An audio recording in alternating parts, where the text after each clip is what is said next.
Hello everyone. Today, I want to look closely at a popular objection to the census in Luke chapter 2. In this video, this creator argues that most scholars agree that Luke's census is not historical, that no census ever worked like Luke describes, that Rome wouldn't census a client like Herod's, and that Luke is basically just inventing a clumsy plot device just to get Jesus from Nazareth to Bethlehem. He also interacts with a Christian apologist and claims to debunk his use of Tacitus, Vibius Maximus, papyrus, and so on. I'm going to walk through his main claims in order using the best evidence I know, including the detailed reconstruction laid out by John Rhodes and more, and show why this issue is far more complicated than a quick Luke made it up slogan.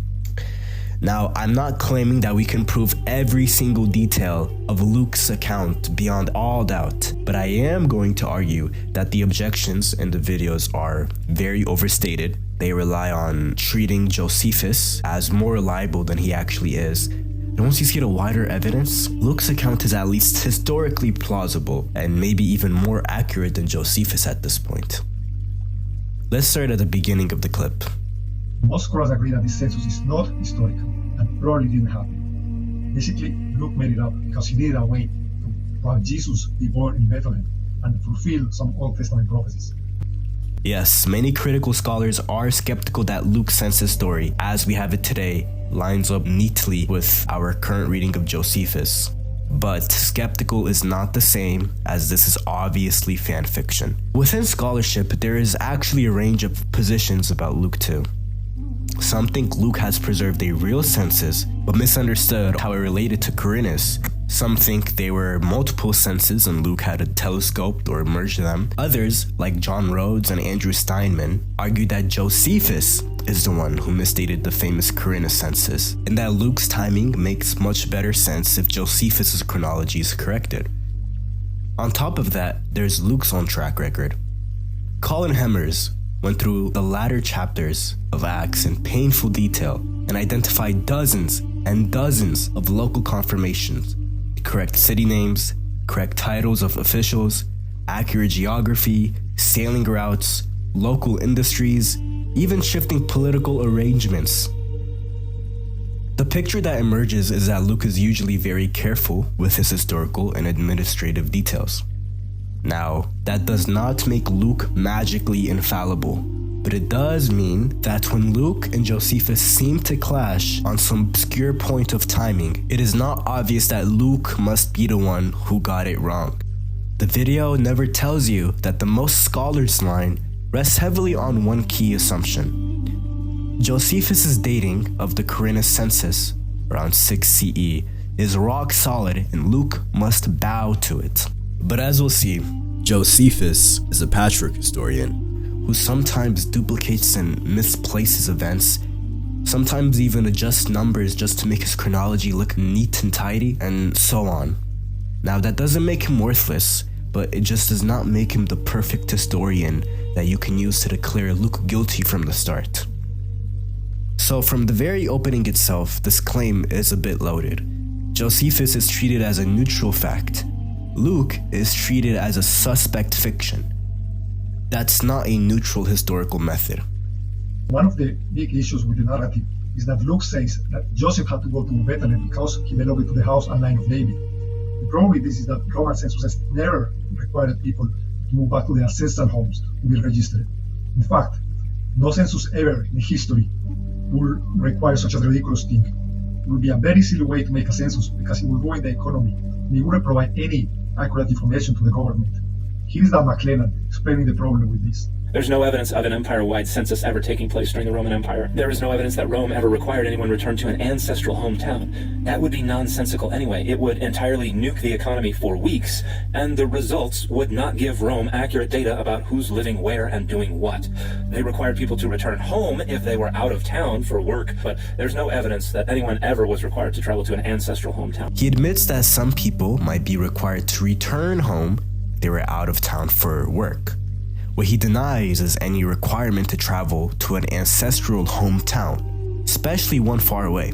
So the actual claim is much more narrow. It's that there's no evidence Rome ever forced people to go somewhere other than their place of current residence. especially not some old tribal origin town. Even that though, it's too confident. Our evidence for Roman census procedures, it's fragmentary and province specific. We do not have any complete manual of every administrative arrangement in Judea, in Syria, and client kingdoms across Augustus' long term. Saying no census ever did this in history is really just an argument from silence. Second, the same papyrus he uses later from Egypt around 104 CE already undercuts the idea that Romans would never make people travel for a census. That edict orders people who have left their homes, their nome and residence, to return to their own homes to be enrolled. It's about residence rather than ancestry, yes, but the crucial point is this. Roman authorities could and did force people to travel back to their base for census registration. So the rhetorical flourish about this would nuke the economy is just that, rhetoric. It's not evidence. Yes, actually there is something that supposes reading. Verse 4 specifically says that Joseph went to Bethlehem, the town of David, because he belonged to the house of David. Dr. Eric said that nothing in the text supposes reading. That may be the case elsewhere, but in this specific context, the text is clear that the reason why Bethlehem counts as Joseph's hometown is because he belonged to the line of David. When there is a census, people don't have to travel to the place they were born either. This would be almost as nonsensical as making them travel to their ancestral home. People stay in the place they live and then they get counted for the census, and that's it. For taxing purposes, the government wants information on who lives where, not who was born where. At best, people who are outside of town for some reason will be required to travel to the place they live in and not to the place they were born in. Luke chapter 2 says that Joseph went to his own city because he was of the house and lineage of David. Now this video treats that as if Luke is describing some universal rule, that Rome required everybody to go back to where their distant ancestor came from. But Luke does not say that. Luke explains why Joseph went to Bethlehem, but not the exact rule for everyone. So a very plausible reconstruction is this, that Joseph's clan is Davidic.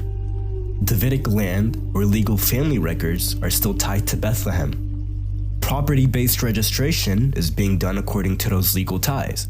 So, administratively, Bethlehem counts as his own city for the purposes that matter. On that model, Luke is not saying every random person in the empire goes to their ancient ancestral origin. He's telling you that, in Joseph's case, his legal and family identity is anchored in Bethlehem, so that's where he goes. Now, is that proven? No, it's not proven. But it fits ancient patterns where legal identity and tax liability are linked to the clan's land base. So when the video claims that no census would ever make people travel like this and that this is just nonsensical, the reality is we do have Roman examples of forced travel for registration. Vibius Maximus. We know Augustus loved realm-wide registrations and boasts of them in his own inscriptions. We do know Rome involved itself in the finances of client kingdoms when it suited imperial interests. And we do know and have plausible ways to understand why Joseph in particular might be tied to Bethlehem. It may have been inconvenient, may have been unpopular, but that's not the same thing as impossible. I think Eric is misreading this somehow. It says here that the Hittite were required to pay tribute to Rome, but they didn't want to, so they retreated to the mountains to defend themselves. And later on, Rome sent their army to attack them. Nowhere in the text does it say the tribe were initially required to travel somewhere else to register for a census or to pay a tribute or something like that. Much less to their ancestral home, right? So feel free to pause and read the thing for yourself. It simply doesn't say at all what Eric claims that it says. The apologists commonly bring out this papyrus. Dan McLaren had a good response to this in another video. So this papyrus is talking about people who are temporarily away from their home for work. It's not talking about returning to an ancestral place of origin. And as I've already discussed, the notion that Joseph traveled to Bethlehem because his actual home was in Bethlehem and he was still a part of his father's household there is not supported by any data. It actually directly contradicts the text itself, which says the reason he went to Bethlehem is because he was of the lineage of the house of David. So the papyrus was simply talking about people who are out of town, going back to where they live. This is perfectly normal. It doesn't say people who had to travel from where they live to their ancestral homes. That would be nonsensical, for the reasons that we have already seen. Now, I'll be fair here. Sometimes Christian apologists do overread these texts For example, the Tacitus passage he mentions is about a tribe being forced to declare property and conform to tax Roman obligations, not literally hiking back to his ancestral village. And even the Vibius Maximus papyrus is about people going back to their place of residence, but not to some distant ancestral hometown. So if someone does say, like a Christian, look, this papyrus proves Joseph had to go back to his ancestral hometown, just like Luke says, that is a very sloppy argument, and the critic is right to call that out. But notice what he does in response. Instead of simply correcting the overstatement, he swings to the opposite extreme. Because the papyrus is about residence, it's not ancestry. Luke's scenario needs to be fiction. Because Tacitus doesn't say travel to your ancestor's village, Rome would never require disruptive movement for tax and census purposes. That's not what these texts show. The papyrus show that Roman prefects could order widespread travel back home for census enrollment. People who were out of town had to go back to where they belong administratively. Tacitus shows that Rome forced subject peoples, including in client regions, to conform to Roman property declaration and tax systems. Now, that doesn't prove Luke's exact mechanism, but it absolutely undercuts the video's big, confident claim that no census would ever make people move like this, and Romans would never do something that disruptive. The truth is much less convenient for that kind of one linear. Rome could be heavy-handed. They did disrupt normal work and movement when it served imperial goals. So you can't rule out Luke's description simply by appealing to what sounds sensible to a modern economist. So yes, apologists do need to be careful not to force these texts to say more than they do, of course. But skeptics also need to stop pretending they say less than they do.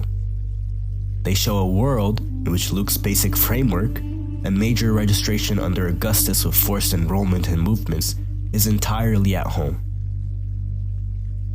Finally, Luke also made the argument that it would be very weird for Luke to invent something like this. The award for creating the most needlessly heavy-handed plot device ever goes to the evangelist Luke. I mean, seriously, think about this for just a second. If Luke wanted Jesus to be born in Bethlehem, contrary to the facts, he could have just had the Holy Family start out there.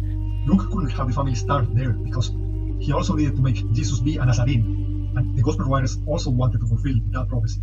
We see this in Matthew somewhere else. He could have had Joseph take a job and have to move there. But no, he creates an empire-wide census to shuttle Jesus from Nazareth to Bethlehem. If Joseph takes a job there, then he would have simply stayed there instead of returning to Galilee. And then Luke would have to invent another reason to explain why Jesus later ended up in Galilee. Remember that everyone knew that Jesus was from Galilee and his ministry began there.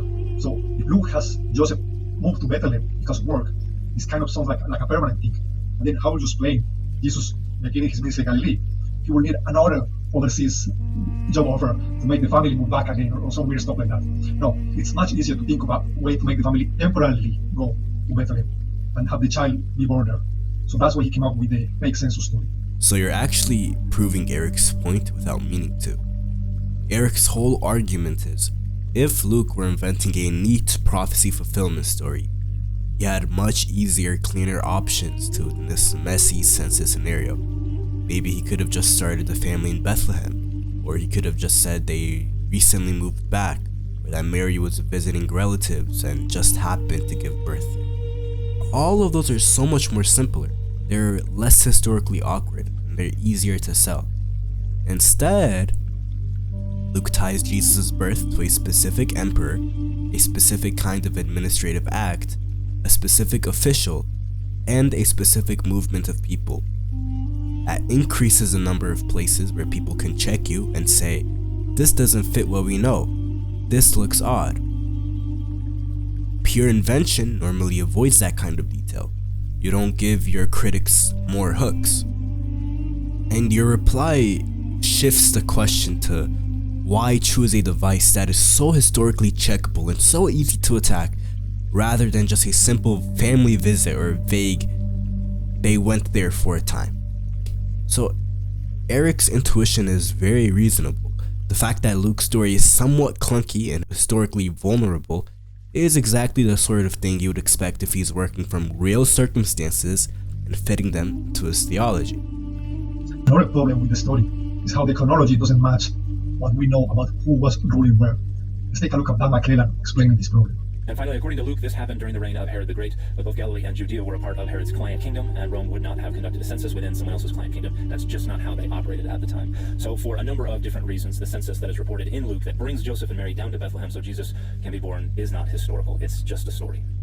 Now, this is the very heart of the objection, and it sounds very strong until you actually look at it very carefully when you look at Josephus and at Luke. Scholars across the spectrum agree Josephus is not a perfect chronologist. He sometimes misages people. For example, he says Herod was 15 when he was put in charge of Galilee, but most reconstructions put Herod closer to 25. He sometimes seems to tell the same event twice at different points in his narrative, as if he's drawn on two sources and treated them as separate episodes. He's also jumped around in time and stitches material together in ways that can be hard to untangle.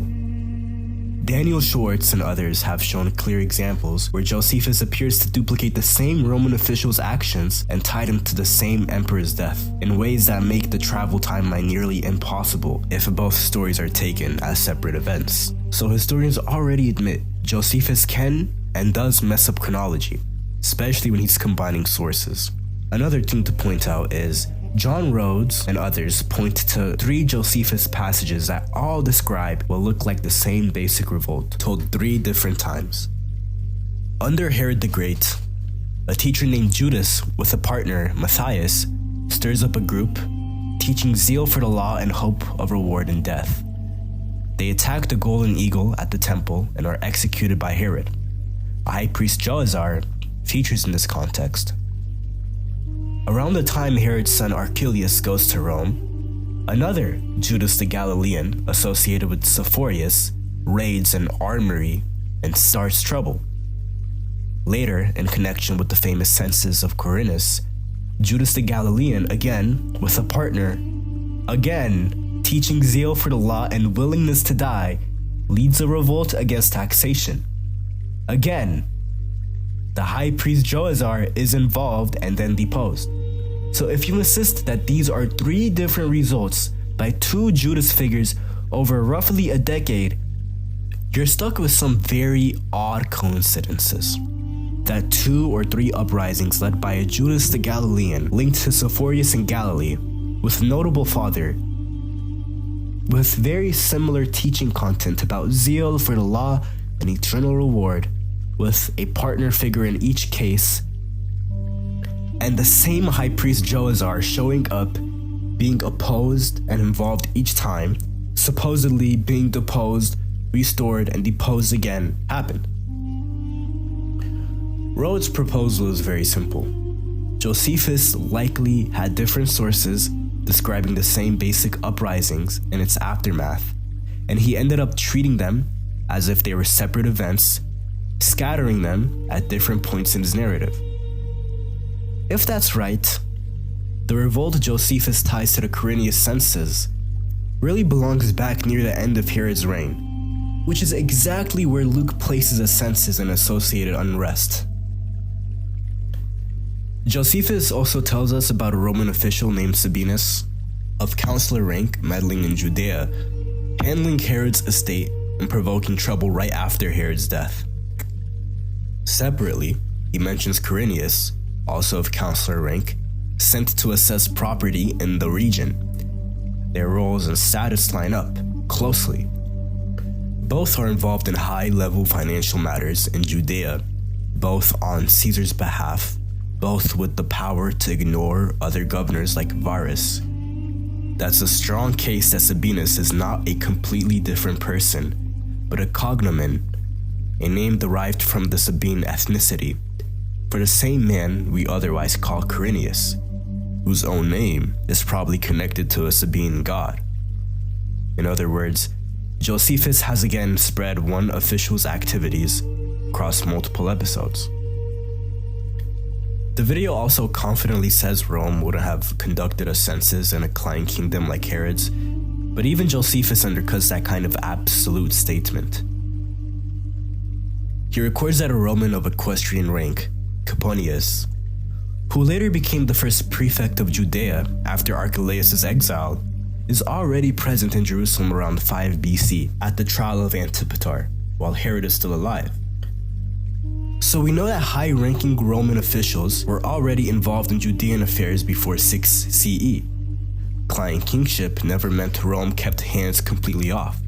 It meant semi-autonomy under Roman oversight, especially in financial matters.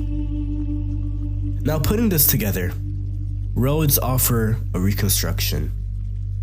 We don't have to treat it as a gospel truth to see that it makes the situation much more open than the video suggests. A more simplified version goes like this. Augustus, obsessed with record keeping and revenue, orders a broad assessment of his realm, including client kingdoms. Herod is aging. It is a practical time to evaluate the kingdom's taxable value. Quirinius, also known by a Sabine cognomen like Sabinus, together with equestrian assistants such as Coponius, oversees a census and property assessment Judea and surrounding areas while Herod is still alive. This triggers unrest. Judas the Galilean leads a revolt over taxation and Roman intrusion. The traditions about this are preserved in multiple streams. After Herod's death, Archelaus eventually gets deposed. Judea becomes a Roman province, and there is another administrative adjustment of taxes around 6 CE. Writing years later, stitching together sources, Josephus mistakenly attaches the Judas tax revolt and the Quirinius Census to that later point, duplicating the story and shifting the dates about a decade. On that model, Luke is not inventing a census out of thin air. He's referring to a real registration connected with Quirinius and Augustus that took place during Herod's last years, which Josephus has misstated or conflated with the later provincial census. Even if you don't buy every detail of that reconstruction, the main point is this. Josephus' dating of the Quirinius census is not beyond question. There is enough internal confusion and duplication in his narrative that we cannot simply say he's obviously right and Luke is obviously wrong. Now, this is one of the more technical details. It's the very verse itself, Luke chapter 2, verse 2. The Greek says this registration was the prote, while Quirinius was hegemon of Syria. Most translations take prote as first, giving us this was the first census while Quirinius was governor of Syria. But protos or prote in Koine Greek can also mean earlier or before in a comparative sense. For example, in John 1:15, a related form is translated. He was before me. Some scholars have therefore suggested that Luke 2:2 could be taken as this registration happened before Quirinius was governing Syria. On that reading, Luke is deliberately distinguishing the census at Jesus' birth from the later famous Quirinius census that everyone knew about. So he could really be saying, I'm talking about that earlier registration, not the later one.